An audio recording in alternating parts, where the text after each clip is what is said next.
Okay, that's good. Flour and eggs and meat. That's good. Okay.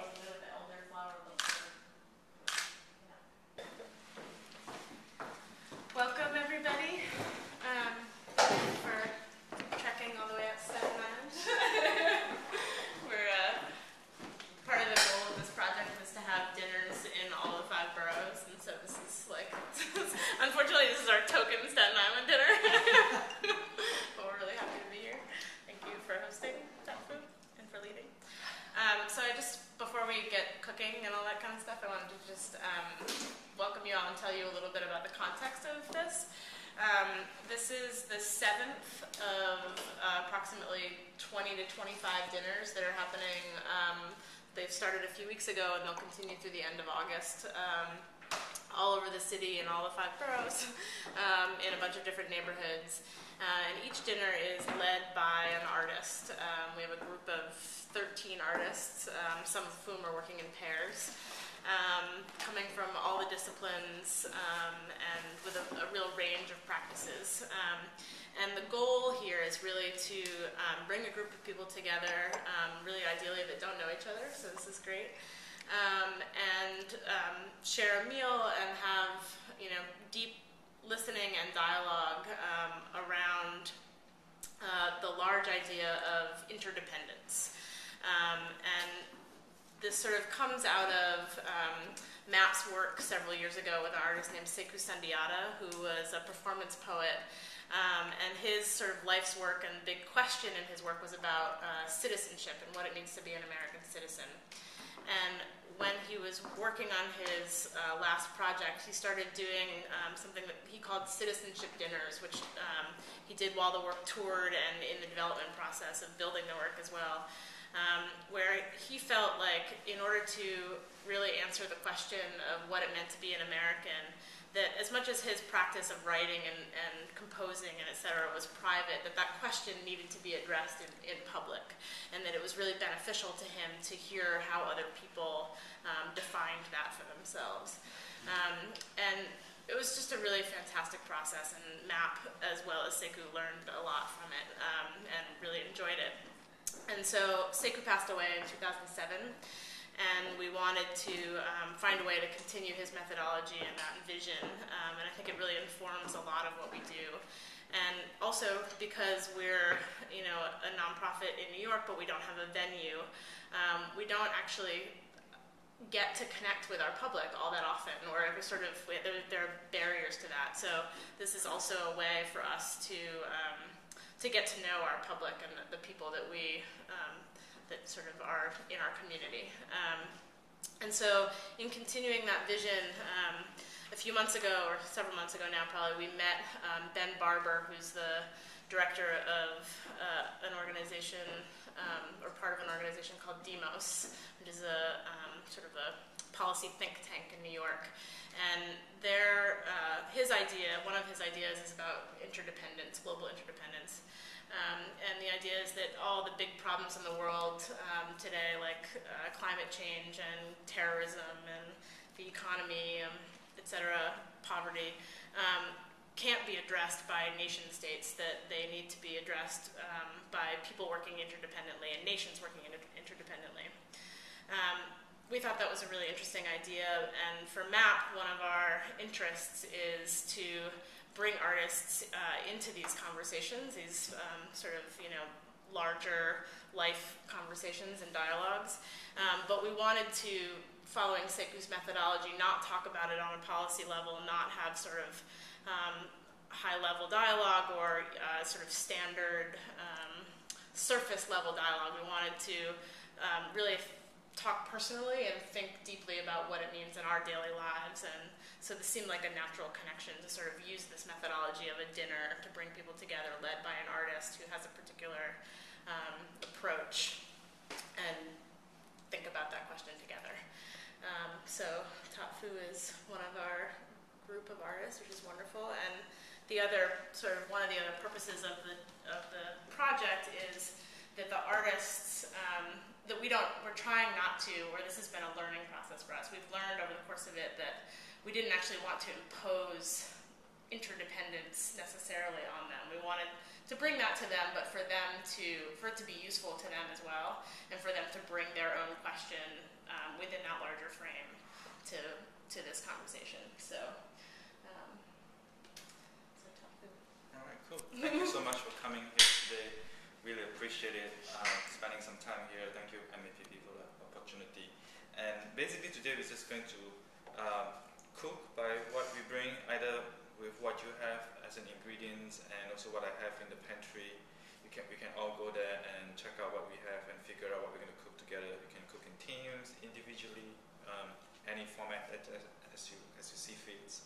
And then later we're going to regroup here and then we're going to have a little discussion. And I don't have any specific question, but I have some issues on my own that I like to kind of bounce back between you guys, and hopefully we have some nice suggestion or maybe even help me to get my talk to the next level.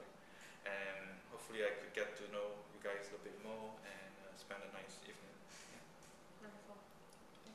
Thanks. Go through the garden so that people could experience the dirt, so that it's not really clean and there's chicken poop on the ground and dirt and things like that. So the idea is not really about afraid of dirt and uncleanliness, but really about trusting the land instead of trusting a brand. I think that's what I'm trying to kind of portray. And one of the example is like whenever we had an egg and it has some dirt onto it or waste onto it, we never wash it because it has a protective layer, natural protective layer that protects the egg from bacteria.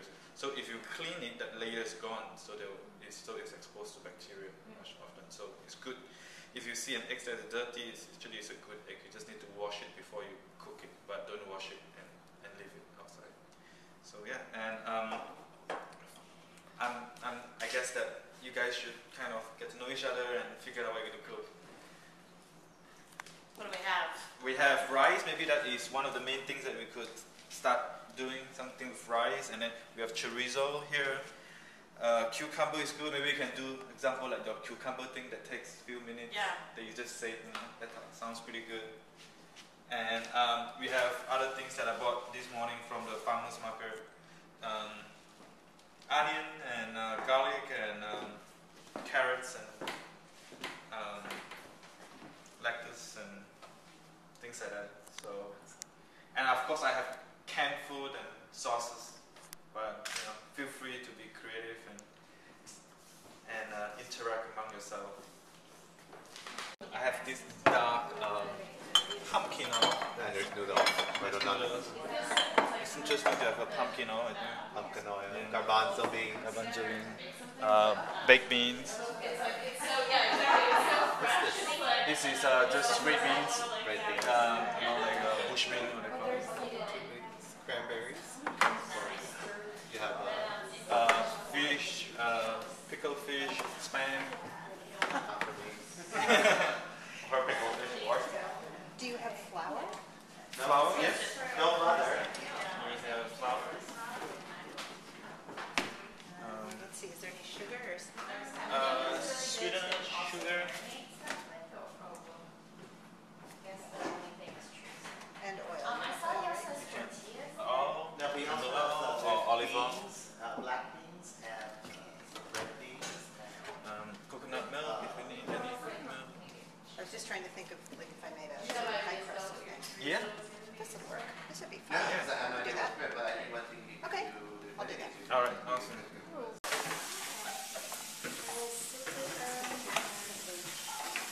That is raisin and pistachio. I think it'll be nice in the curry.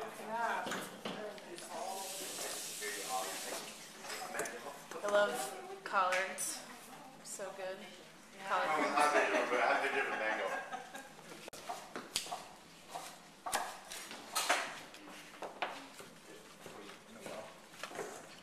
Thank you.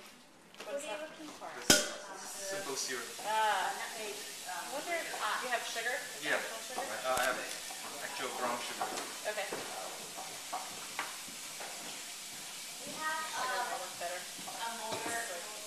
Sugar will look better. Really, right? Wait. The don't forget what you put in. Write it down as you go. I'm an improvisational cook. Yeah, roughly, just give me This like is not roughly. Write it down as you go. Yeah, This as is you not go. me.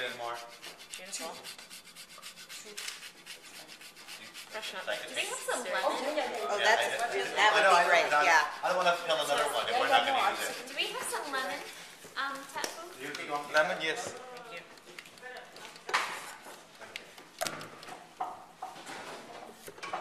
You ever been there? The one where Jennifer Monson? She did a thing there?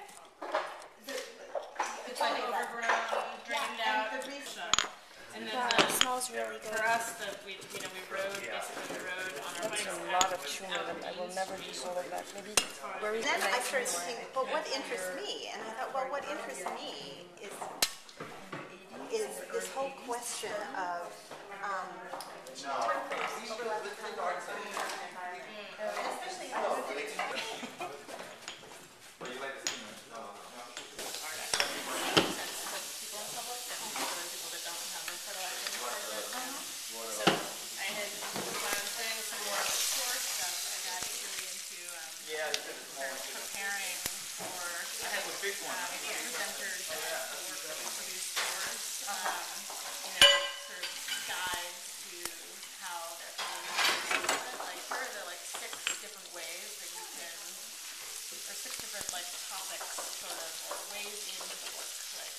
this might connect with your people that are interested in architecture for this region.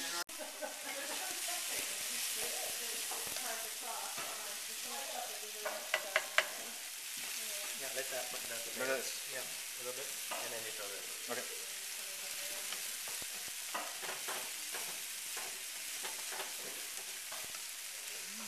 That looks good. Yeah. Then you could break this up. Okay.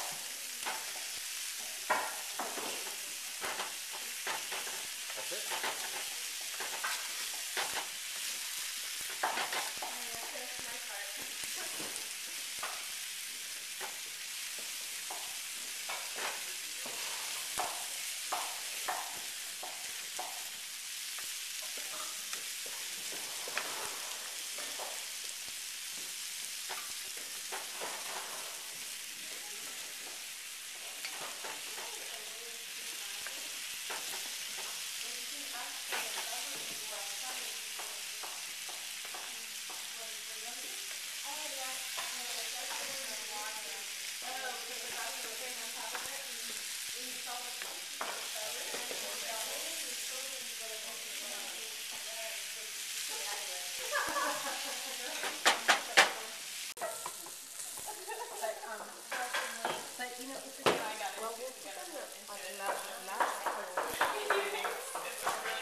The rice.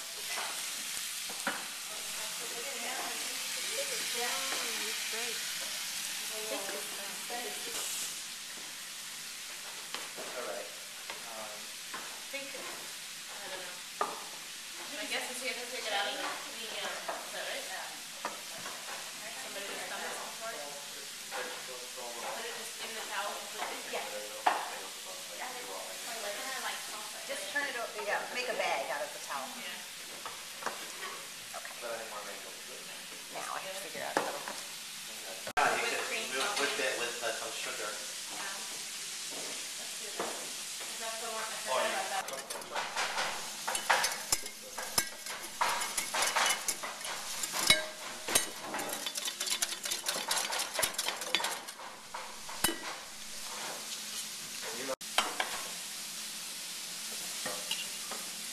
Oh, I didn't know you had to saute for that long.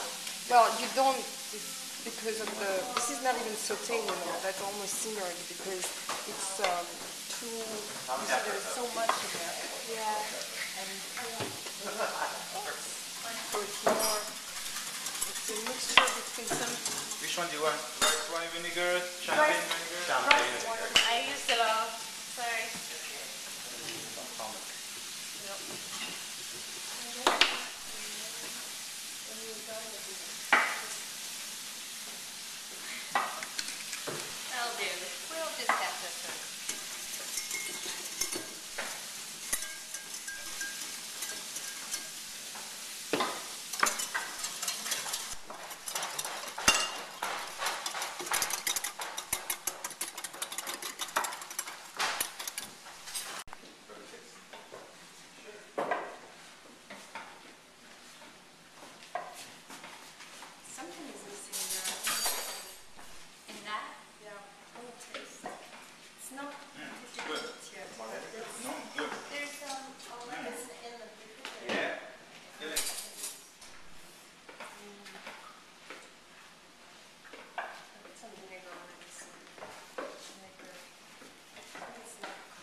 And we're going to do some slices of mozzarella with balsamic vinegar on the side.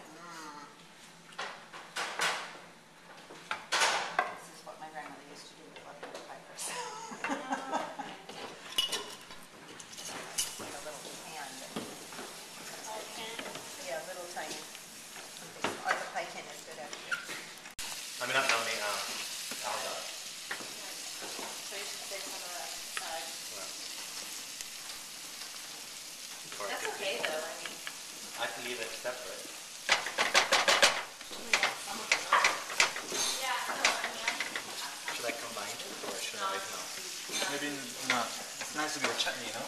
Well, it's supposed to go Tastes with, fresh. yeah, but it's supposed to go with. Combine half? Well, after it's done, I just mix it in so it fits together. Oh, okay. Up to you. I think it's done. Pretty soft. Okay, you do?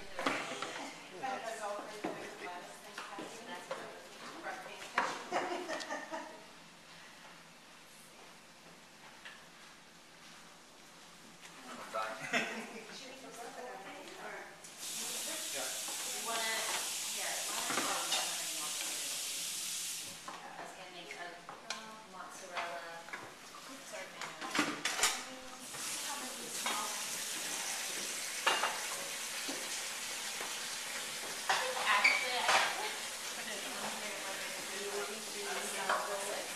Doesn't need to be needed. What I need actually is some cinnamon. Cinnamon? Four? Just for these little. Big? Even small?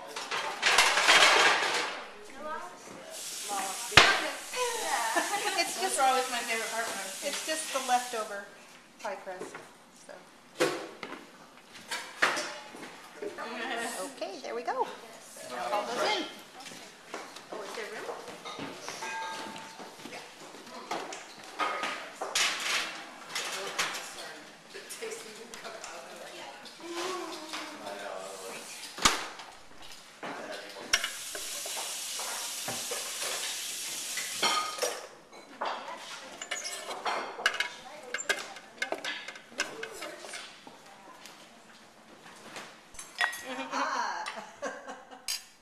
This, I pass this around. And what did you put in here? Oh God, there's a lot.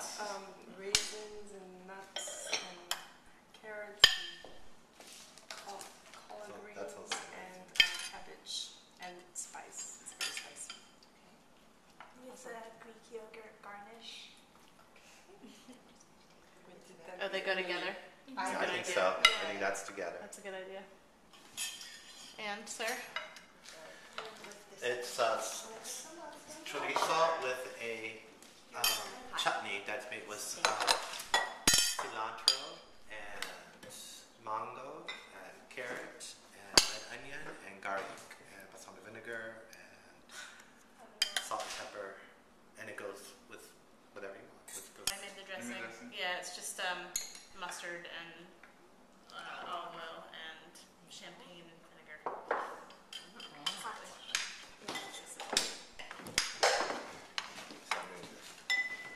Yeah, you had this idea. I think I'm going to follow your advice. Yeah, I think that's actually It's a very good advice.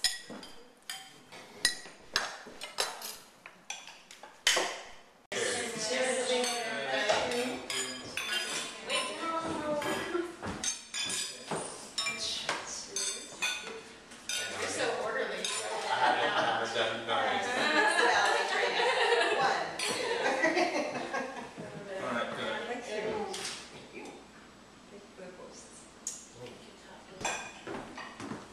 So remember to write down a recipe for me, okay?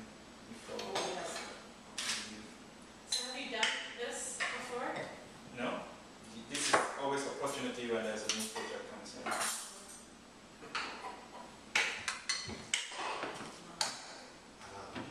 And it's a great opportunity for me to make it an art project because I have friends that always have dinner like I have an idea what I want and, together. I always struggle. I make my little old course meal So is here. it art? See, here's my What makes it art? You know? rice with meat. Is it art? You know? See, here's So my what makes it art? You know? rice with meat course, and here's my vegetarian, my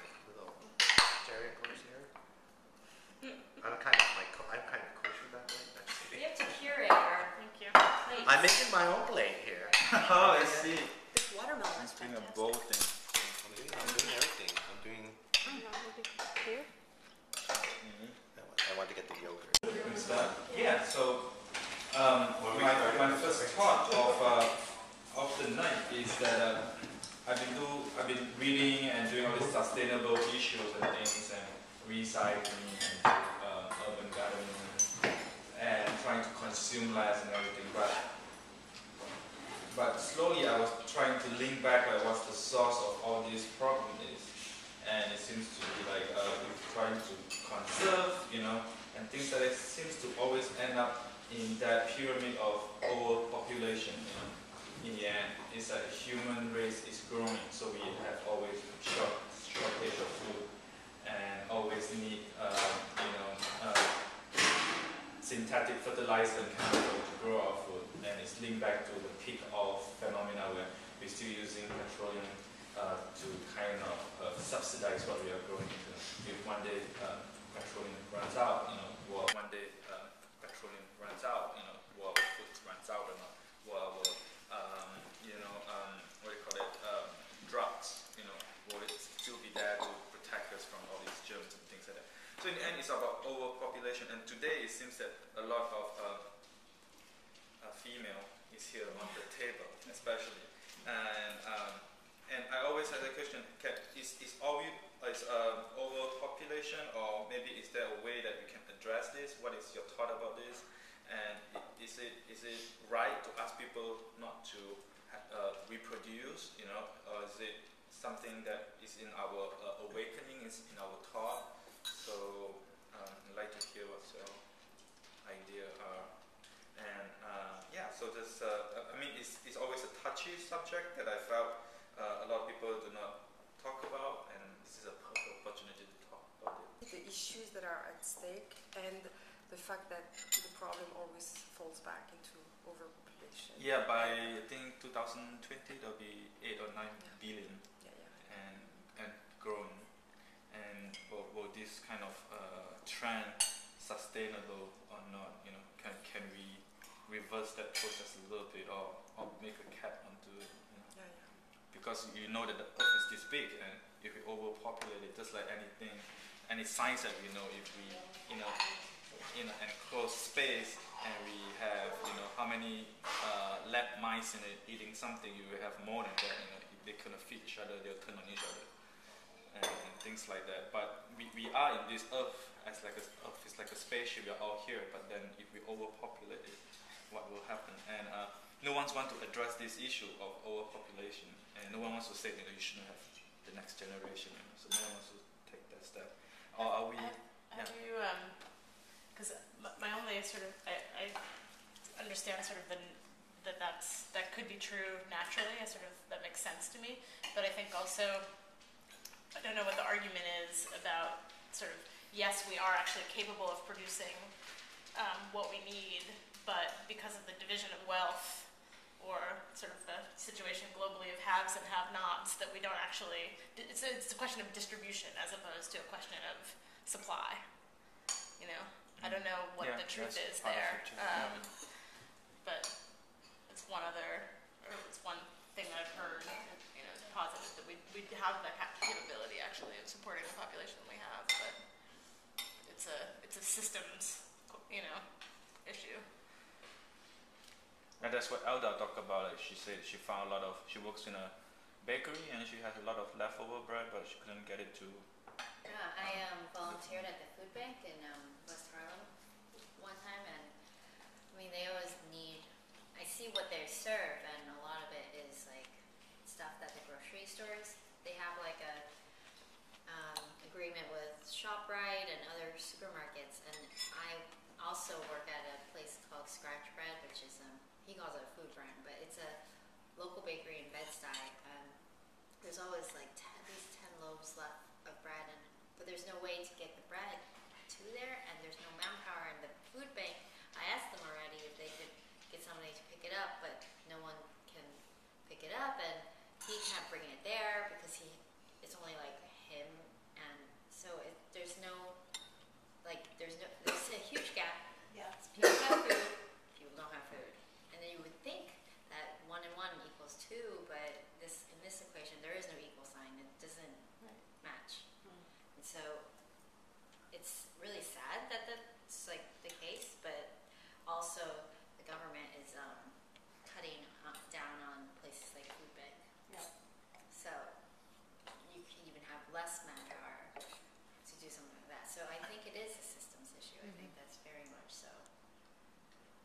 But I don't want to take us away from the primary question. Yeah, either, and again, like as we progress, we're going to consume more. With progress, that means like a country like China and India will have more consumer, and they'll buy more, and they would kind of destroy the environment a little bit more, and also drive more. They'll buy a car and have AC and all those things. It's happening a lot in China, right? Yeah, and it's keep on going, and all these places are, third world country are coming up, and everyone wants to have a better life, just like the American dreams, And but that's also because the government wants them to revitalize their economy because it was going down for a while, and then also the factories are all going out of business. So one reason that there is so much consumerism going on in China, I think it's because the government is making they want their own people to buy their own stuff. Instead of depending on import and export, they want people to say, hey, you want a car, you want this, you want it. So it's like you can buy it from China instead of going out and having other people buy from China so they can get their factory and economy again. So I guess they are turning very capitalist. Well, sorry, I just think that it's critical for the United States to be so judgmental about developing countries when this country is at fault for leading those toxic endeavors. And however, in Madison Avenue too. However, I do marketing and all that, and even now, like this, even the city, I just heard in the news that they're going to buy Fuse 6 for all the public schools, and which the mayor has said you can't use Fuse 6 anymore because it's pretty bad. And You came up with, sorry? Fuse 6 is like there's different fuel systems that for heating, and Fuse 6 is like the worst. It produces the black smoke. It's really the worst. So now the city is going to buy all this Fuse 6 for all this public schools. However, the city is also making it illegal for Fuse 6 to be used in the city, but they're also purchasing it for the public schools. It's typical American. It's typical New York. It's typical New York. But the thing about it is that I find that you really can't criticize China for having its own individual growth. It's problematic in a worldwide sense, and I think that's why it's important for other countries to speak out and question their growth or how they're handling their growth. Or same thing with Korea, South Korea, and any other developing country, Russia now. But the point is, it's really hypocritical for the United States to really say, they're banning all this stuff or trying to make this new, because they actually let this economic trends of using these girls to develop their own country. But also, I want to talk about the food, because you mentioned food, and I think like one thing you said about there's no connection between the system, you said it's systematic, but I really believe that if there was starvation going on, people will find a way to get food and appreciate and do it. And I really, and I do think there is an issue. I'm not faulting that. I'm not denying the fact that there are people who need help. But the fact that there's not getting there, I also question those people who are running the places that have the leftovers. I also question the volunteers who volunteer for these organizations who are trying to help people, but yet won't find the time to deliver the bread every night to another place that needs it. So it's all about how you. I'm not defending them or criticizing them. Let me just say that, because I am not volunteering or doing anything to benefit mankind. Okay, so I am not. I'm not criticizing that, but I believe if you're volunteering or you do something, and you believe that you need to provide food, that there's leftover food, if you really believe in it, you'll do it. And I think that's hypocritical. Again, so there's of hypocriticism or hypocrisy from the person who volunteers doesn't do it. I think it's a form of hypocrisy of our own government, our own society, because obviously we know that people are not eating yet, but we're not starving enough to really do something about it overall. So there is still a sense of gluttony and wealth and But it's not entitlement that we still believe in, that we still enjoy. Well, I think that's the point in a lot of ways, Right. is that we have, when I was 10 years old, my father had a Fulbright to Romania. We were supposed to go to Greece, but they had a coup, so we ended up in Romania. And that was the 1970s, so it was the middle of the Cold War, it was the middle of Ceausescu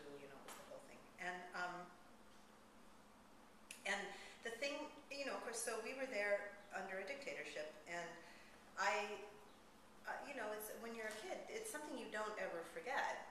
We went from this. I lived in Seattle, very suburban, very easy, straight to Romania. Nobody had any idea what we were going to because there was no information then, and so the whole thing about how the media was controlled. There were some American TV shows on TV, but there was no news. There was nothing. And one of the things that has so struck me here in the last years, especially under Bush, but it's continued. It doesn't matter. It's still happening. We don't have free media, and nobody talks about that because we have a myth here that we have a free media. So everybody believes we have a free media, and everybody buys into the idea that we have a free media, but we do not. Absolutely not. And so this whole question of even being able to think is not as simple, right? Because if you live in a world where you're being told things that are propaganda, and you're being told things that are a certain way, then you don't even consider another opportunity. And in terms of the volunteers and the not volunteers, I've spent my professional life, aside from my art life, in the last 5 years, building infrastructure in organizations. Now, it is not easy. And people don't want to see the ways in which what they do is dysfunctional. Of course. So, it's Or not think as... that what they're doing is not of value. And even though when they're volunteering, they think that it's a value, they're contributing. But yet, there is a certain fault line that they won't cross. Right. So, but all I want to say is it's not so easy. The fact that you've identified the problem is the huge first step. And then the next step is just to sort of take the steps to figure out. It's usually very simple. It's usually the connection is this far away. Right. But, it takes somebody who actually sees that there's a problem to make that connection. So, I know. No, I'm not talking about you. I didn't mean to criticize you. No. I wasn't talking about you. I'm just saying you talked But about I a system. understand. And the system is something, you're right. It should equal. And it can equal.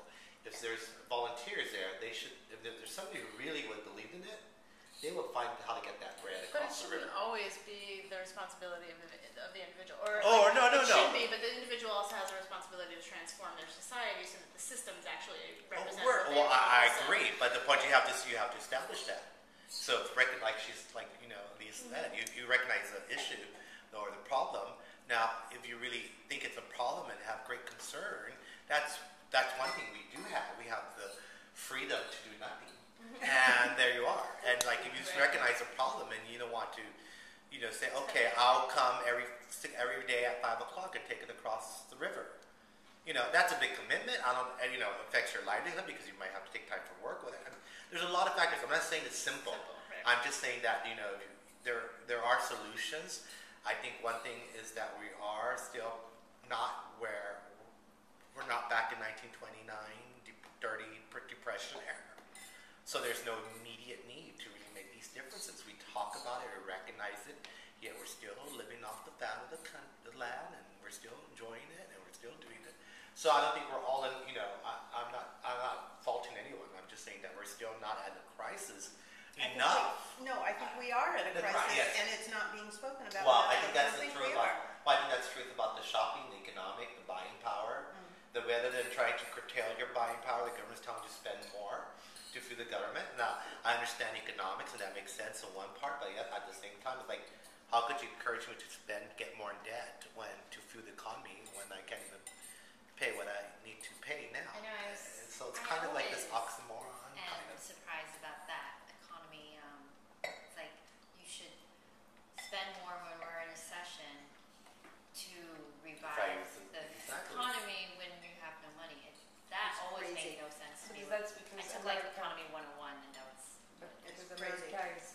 American economics is based on credit. Right. Yes. And it has nothing It to do is with based on reality. credits So and that fake money. started the whole Yeah. thing. America is a country that was based on division and property and ownership, and the communists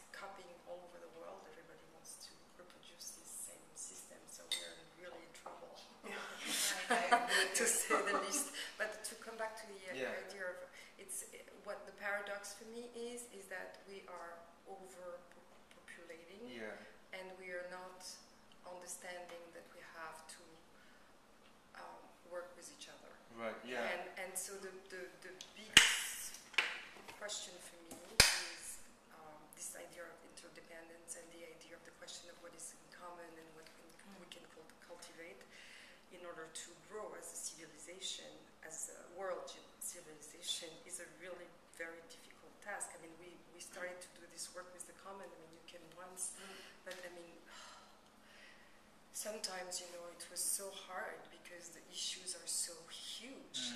But so my attitude in relation to that is to understand what I can do and how I can learn from you, and we can learn from each other. And then those actually very small scale activities are the most important. I find the locality of understanding the needs of localities and trusting that, you know, there are some amazing movements in India that are happening in that way, that are trying to fight there's this incredible growth in India, but there's also very local initiatives that are phenomenal in terms of pollution, you know, ecology and everything. And in South America, it's incredible what's happening. So I think we're going to learn a lot from third world countries, and I think the Western civilization is completely dying, and that the only Actually, the birth rate in most westernized countries is underneath. Yeah. You know, they're not replacing, in most of Europe, this is true. and you know, the birth thing is really interesting because if you look at it in a way, we need new way of thinking, because the old people, like what's happening in Greece is so typical. You know, the government has been like this since the war, and it's an incredible corrupted government. I've been in Greece a lot. I love Greece, and I love the Greek culture, and you know, they don't have a choice. They have to start from scratch because it is not working at all, and they're in front of a wall that is so big, with, you know, the threat of losing the euro for. I mean, it's huge, but it's so interesting. That's the only way. But a country like America could never face that because of the vastness of it. I always said, you know, we would need 3 presidents in America, not one, because it's impossible to address this vast country. Although, unfortunately, if we had 3 presidents, we would right now have wars going on like nobody's business. Well, maybe that will be good. I mean, I don't. I actually think it's a wonderful country. I love it too. As even the diversity across the lands, not talking about people, just the diversity of the land. It's wonderful. Yeah, the landscape. The thing about it is, like, we're talking about reverse colonization, and that's what's going on. I mean, really, it's reverse. It's not the end of the Western civilization, but it's reverse colonialization, where the populations are coming to Western countries. The difference between the United States and Europe is the United States has always been a colonized country, and I think that people forget that the history of this country is not a Western country. It really is. We want to be a Western country, but we're really a country that's made up of many indigenous individuals, not a small percentage of the population now, but there are many indigenous people in the country, which are equally American, that people who live in the United States will realize that they're Americans because they won't be other. The immigration has always been here from and now so That's in globalization. Australia. It's exactly. We're Exactly. yeah. Well, I think all of the Americas, you know, down from Argentina to Canada, and immigration from the east is an all-time high. And I mean, that's really the reality, is that kind of reverse colonization is really happening here, and we're not really talking about it in that way, or in a sense. And then we talk about birth rates, and you talk about those issues, and how some other countries have dealt with them. And I think that's going back to Katfu's point. I'm not really sure. My point is that it's like, Yes. The point is, I don't know how you can tell anybody not to have children when they want to have children. well, it's There are like, many people who should not have children, or people who are not ready to have children. so But I think that's kind of like in that China, really becomes a liberty. yeah, like in China, it's still like one-child policy. Yeah, maybe. Is it still? I don't know. Normal No? used to be or I something. don't think it is anymore. I Oh think wait, it is. no, it is because my dad said it. It is, and that's why in Shanghai they really take care of their own child. Yeah, and it's like, no, we don't have human rights, but like the Han Chinese is 20% of the world population. It's like the biggest race ever. This is And still- if it's not curbed, easily became a 50%. It's like almost every human is a Chinese guy. That's amazing. Yeah. And if you don't see it that way, it's like you see, let's tell them just get one kid, stop. Yeah. So I don't know. Well, that's evolution. I don't know how you want to control that. I believe it. I mean. They are controlling it. No. I'm just trying to control it. But I'm just trying to say, if we, as a global world, global system, don't try to help and hinder growth in China. That's just like, it's ridiculous. I have a problem with the law in China. And so, it's a large land. Yes, But in a way, creates a problem. But this is what evolution's about. And people die off because there's no food and stuff. That's what the other thing is that that's the world. I mean, I'm sorry. I have an issue with us trying to curtail. I think the U.S. in a way, with like teen pregnancy and all that. Well, when Bush was around, he was really pushing abstinence and teaching that in schools. Well, he's being hypocritical because he doesn't want child control. I mean, birth control. So what's It's really not about? birth control, but in a way, it is birth control. Exactly. Yeah, but it's stupid. It doesn't work. You don't have birth control, but either you're going to pay people to not have children or not. But you can't really curtail somebody from having children or not. I thought it was overpriced. I know it's really hot. I'm sorry. But the thing I want to ask is, no, because in Mongolia, Because I was going to say that for us, it's the opposite. Because we're only 2.7 million people, and in this globalized world, we are trying to survive as a nation, as as an ethnic group. That we are Mongolians. We want to save our heritage.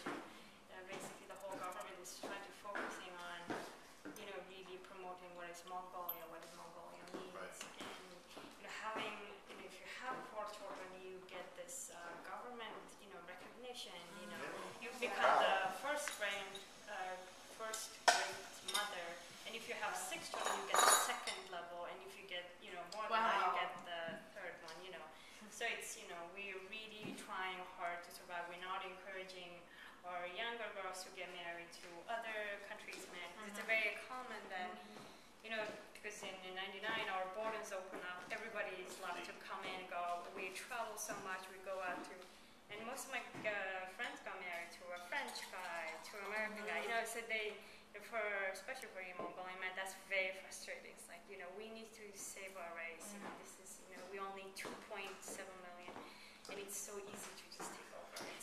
This is exactly. I've spent a lot of time in It's like half the size of Brooklyn. and there are, I think, 1.5 million Slovenians. exactly. There are many countries that don't And have they're in exactly, and of course they're very small. Yeah. You're very large, and they're very small. Yeah. But and then I lived in Wales for a while, and it's the same. The same feeling. And of course they've been colonized, and the English tried to exterminate them for 1,000 years. So but it's the same questions.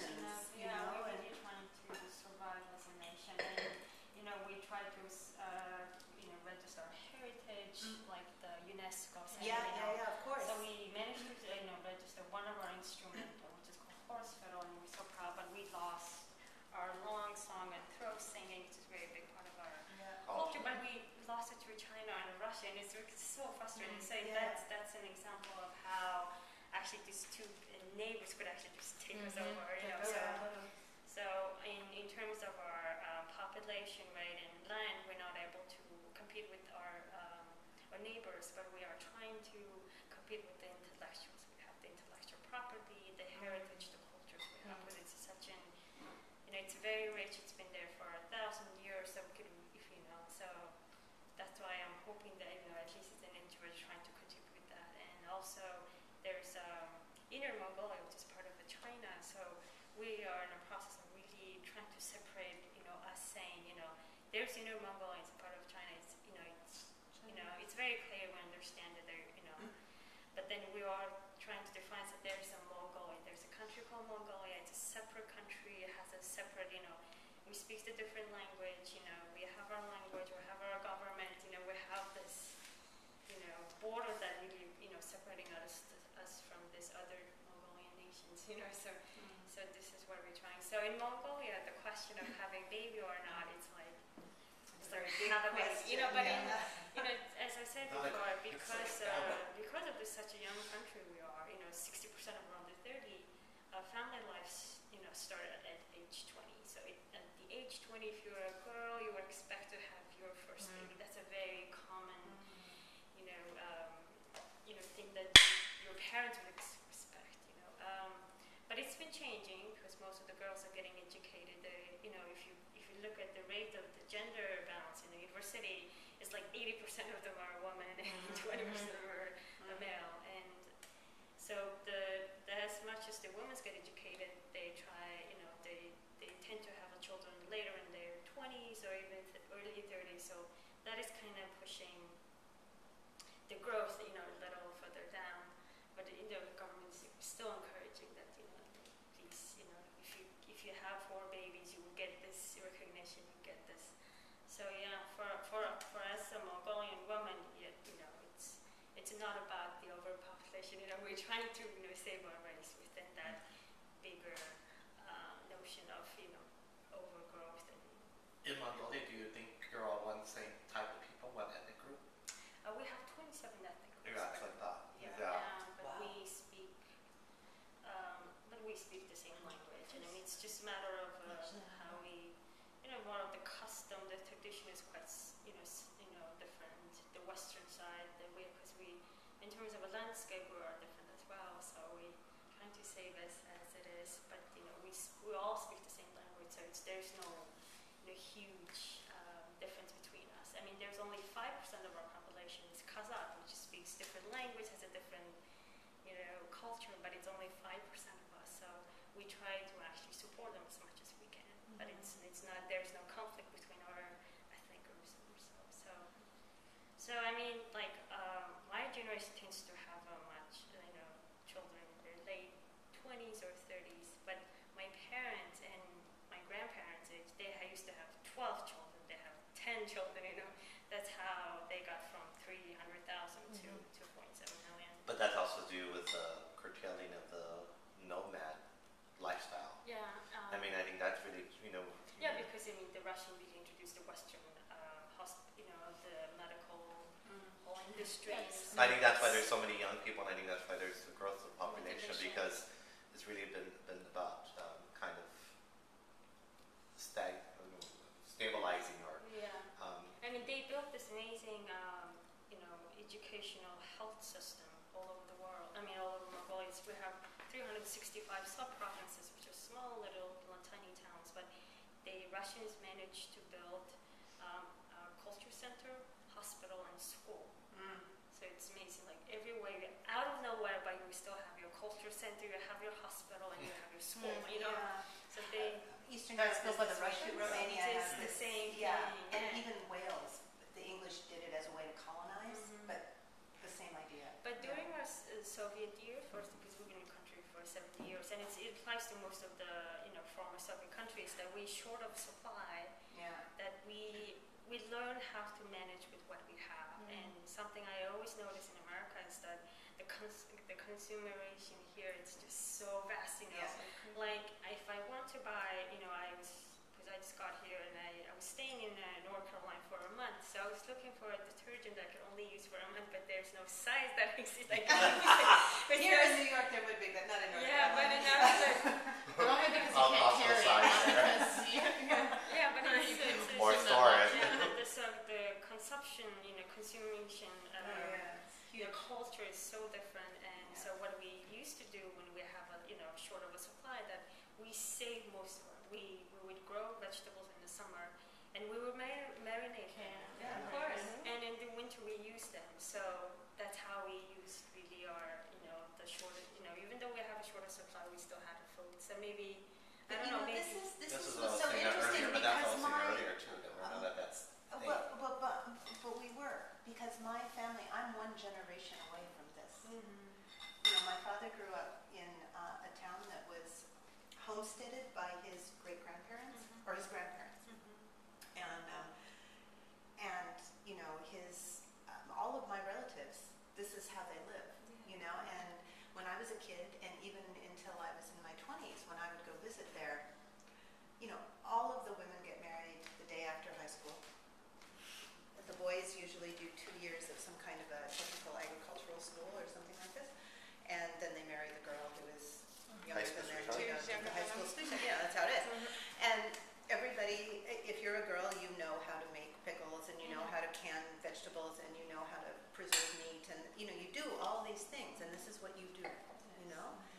you have children and you sew and you know, very traditional peasants. We were peasants. And it is just in the last 25 years that this has completely been broken. And you know, I have a cousin who married a dairy farmer, and they lost their farm 5 or 6 years ago. There are almost no dairy farms left in the United States, and now they live in some kind of a new development that was built out in an area that was just cattle sort of range, very much like Mongolia. In fact, you know, very high, very dry. Yeah. And there are all these rules, and one of the rules is you may not grow vegetables. You may not grow vegetables, and you may not dry clothes outside. Now, this is a climate which is very, very dry. So it takes an use hour to energy, dry clothes, right? Yeah. But you're not allowed to put a clothesline in outside your house. And you know, her husband, who has spent his whole life drinking milk from the cows, he can't drink milk from the stores because of what we do to the milk in this country. He can't digest it, and so there's that. And she can't grow vegetables, so you know, and they're poor, you know. And I just think it's not just about the immediate effect on them. It's about the knowledge that both of them have about how to survive. Live. And meanwhile, the industrial farms that are taking over that part of the country are throwing away like 50% of their produce. Exactly. It's And like I don't perfect. drink milk because I can't digest it here either. The only time I've been able to drink milk is when I've lived in countries where they allow you to have milk straight from the farms. Yeah. You know, it's crazy. So interdependence, yes. I mean, there's this crazy kind of thing that goes on with all of this that, yeah. I was just reading an article in New York Mag, the last one, about how a lot of fishermen have to throw away all their fish that they can't bring back to the dock because they're endangered, but the fish are dead. They bring in, because there's no system where they fish everything, and then certain fish can go and certain fish can't. So what they do is they have to bring it all in, but then there's like, say, bluefin tuna, it's endangered. They can't bring it back to the dock, or there's certain purveyors don't want certain fish, but when they bring it in, it's dead. So they have to put it back into the ocean. And they're feeding a lot of like the other, like the sharks or the birds, but they're saying how the fishermen are being blamed a lot of the time, but it is this whole system, and it is like a lot. We're having so many cow farms and cattle because Incredible polluters. we want, because we have this overpopulation, but yet there's so much food being thrown away at the same time. Yep. So- I don't know where that connection. So go back to the increase on population. So across the table, it seems that everyone agrees that you shouldn't tell people what to do. But is there, you think, a need to let people know the dangers of population increase? I mean, we don't need to tell people to curb their population, but nature will curb it for us with various things like disease and natural disasters or whatever that comes, we don't know, and it will come because